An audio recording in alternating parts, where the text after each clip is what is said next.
Long drive. इस कहानी में एक पति और पत्नी लॉन्ग ड्राइव के लिए निकलते हैं और लॉन्ग ड्राइव पर उनके साथ क्या हुआ चलिए जानते हैं। हेमा और शिवम लॉन्ग ड्राइव पर निकले थे। ठंड और बरसात की वो रात ने उन दोनों को अपने कॉलेज के दिनों की याद दिला दी थी। कॉलेज के दिनों में शिवम अक्सर अपनी कार लेकर आता था और हेमा को उसके हॉस्टल से निकाल कर ले जाया करता था। बरसात की रात थी और सड़क भी खाली थी। शिवम पुराने गाने बजा रहा था और दोनों इस रात का अच्छे से मजा ले रहे थे। हेमा ने शिवम से कहा कि आप यह गाने बजाना बंद कर दीजिए और मुझे अपनी आवाज में गा के सुनाइए। शिवम ने गाना बंद कर दिया और वो खुद गाने लगा। साथ में हेमा ने भी गाना शुरू कर दिया। अब दोनों साथ में गाना गा रहे थे और अपने लॉन्ग ड्राइव का मजा ले रहे थे। अचानक शिवम का ध्यान सामने गया। शिवम को कुछ परछाई सी दिखी और वो जब तक अपनी गाड़ी मोड़ता तब तक वो परछाई उनकी गाड़ी से जोर से टकरा गई। शिवम ने तुरंत ब्रेक लगाई। अचानक हुई इस घटना से हेमा डर जाती है। वो डरते हुए शिवम से पूछती है, शिवम क्या हुआ? हमारी गाड़ी से क्या टकराया? शिवम ने हेमा से कहा कि तुम शांत हो जाओ और डरो मत, मुझे पता नहीं क्या टकराया। अचानक से कुछ सामने आया। मुझे ऐसा लगता है कि शायद कोई जानवर होगा, रास्ता पार करने के चक्कर में हमसे टकरा गया होगा। तुम यही बैठो, मैं देख कर आता हूँ। शिवम गाड़ी से बाहर निकला। जैसे ही उसने गाड़ी के आगे पहुंचकर देखा वैसे ही उसके होश उड़ गए और वो बहुत बुरी तरह से कांपने लगा। शिवम थोड़ा नीचे झुका और फिर से खड़ा हो गया। शिवम की शक्ल पर डर दिखाई दे रहा था। अपने पति की शक्ल पर खौफ देखकर हेमा काफी डर गई थी और उसे पता चल गया था कि कुछ तो बुरा जरूर हुआ है। काफी समय तक दोनों के बीच में खामोशी रही। उस वक्त रास्ते पर बरसात की आवाज के सिवा और कोई आवाज नहीं आ रही थी। हेमा ने अपने तरफ की कांच धीरे से नीचे की और थोड़ी हिम्मत से शिवम को पूछ ही लिया कि क्या बात है, तुम इतने चुप क्यों खड़े हो? शिवम ये सुनते ही हेमा के पास आया और बोला कि हेमा, बहुत बुरा हो गया। हेमा बोली, आखिर क्या हुआ है? शिवम बोला, मैंने एक इंसान को कुचल दिया है। हेमा चिल्लाते हुए बोली, क्या? तो क्या वह जिंदा है? हमें उसे अस्पताल ले जाना चाहिए। शिवम बोला, अफसोस गाड़ी की टक्कर से वो मर गया। मैंने उसकी नब्ज देखी, वह बंद पड़ गई है। उसे अस्पताल ले जाने का कोई फायदा नहीं है। हेमा चिंता भरे आवाज में बोली, तो अब हम क्या करेंगे शिवम? पुलिस को फोन करें? उन्हें सब बता दे? शिवम ने हेमा से कहा कि अगर हमने ये बात पुलिस को बता दी कि वो हमारे सामने अचानक आ गया था और उसकी मौत हो गई तो पुलिस हमारी बात नहीं मानेगी। मुझे नहीं लगता कि ये बात पुलिस को बतानी चाहिए।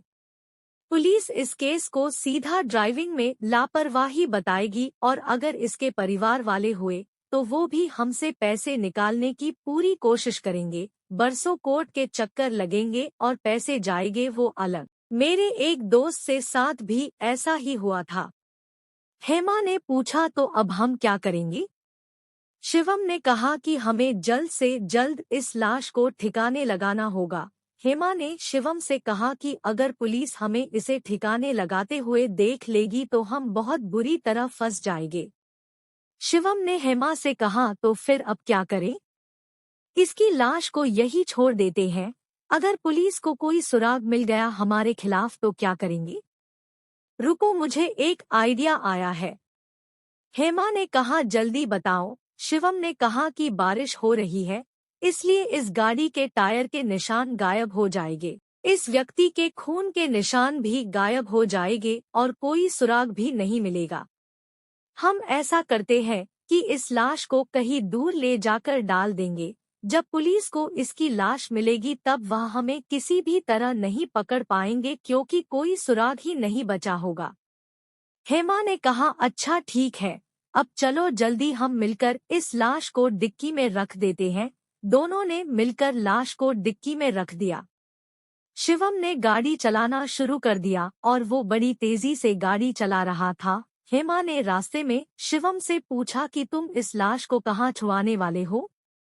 शिवम ने कहा, यहाँ पास में ही एक खाली मैदान है। वो मैदान बदमाशों के अड्डे के रूप में बदनाम है। अगर हमने वहां पर इसकी लाश फेंक दी तो पुलिस ऐसा ही सोचेगी कि किसी बदमाश ने ही इसकी हत्या कर दी होगी। हेमा ने कहा, अच्छा ठीक है।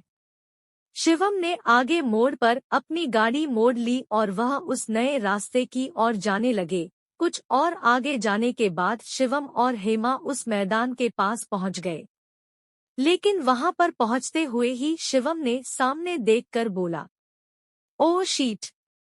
सामने ही पुलिस की 2 गाड़ियां खड़ी थी। हेमा ने शिवम से कहा, अब क्या करेंगे?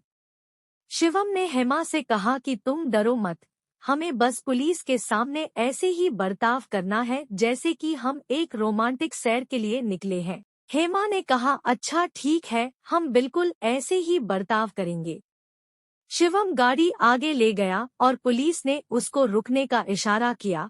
एक पुलिसकर्मी शिवम के पास आया और शिवम ने कांच नीचे कर दिया। पुलिस ने शिवम से कहा कि अपना लाइसेंस दिखाओ। शिवम ने तुरंत अपना लाइसेंस दिखा दिया। पुलिस ने शिवम से पूछा, ये कौन है? आपकी पत्नी? इतनी रात यहाँ क्या कर रहे हो? तुम्हें पता नहीं है कि ये जगह खतरनाक है? अपने डर को हंसी के जरिए छुपाते हुए शिवम ने पुलिस से कहा कि जी ये मेरी पत्नी है, यह है इनका आईडी। हम दोनों लॉन्ग ड्राइव के लिए निकले थे। मुझे लगता है कि मैंने गलत टर्न ले लिया। पुलिसकर्मी ने कहा, अच्छा ठीक है, पर यहाँ दोबारा मत आना। चलो अब तुम्हारी डिक्की खोलकर दिखाओ। शिवम ने चौंकते हुए कहा, सर डिक्की? पर क्यों? पुलिस वाले ने कड़क आवाज में कहा कि हमें जानकारी मिली है कि कुछ तस्कर यहीं से अपना माल ले जाने वाले हैं।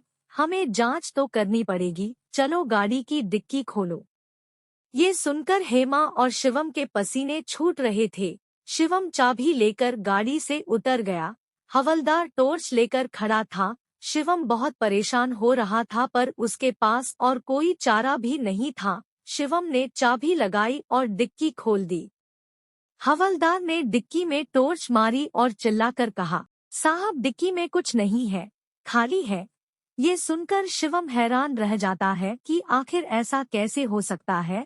उसने अपनी निगाहें मोड़ ली थी लेकिन हवलदार की बात सुनने के बाद उसने डिक्की की ओर देखा तो डिक्की सच में खाली थी।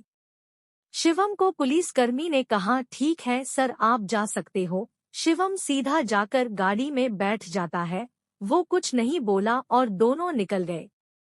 हेमा ने पूछा, हम कैसे बचे? तुमने क्या किया? शिवम ने कहा, मैं कुछ नहीं जानता हूँ। जब डिक्की खोली तब वह खाली मिली, खून का एक धब्बा भी नहीं मिला। हेमा आश्चर्य के साथ बोली, लेकिन ये कैसे संभव है? शिवम ने कहा, मैं कुछ नहीं जानता और जानना भी नहीं चाहा। हेमा ने कहा, मैं भी इसके बारे में और कोई बात नहीं करना चाहती। दोनों ने तय किया कि अब हम दोबारा कभी भी बरसात की रात में लॉन्ग ड्राइव के लिए नहीं जाएंगे, मगर वो कोई लाश थी या कोई आत्मा।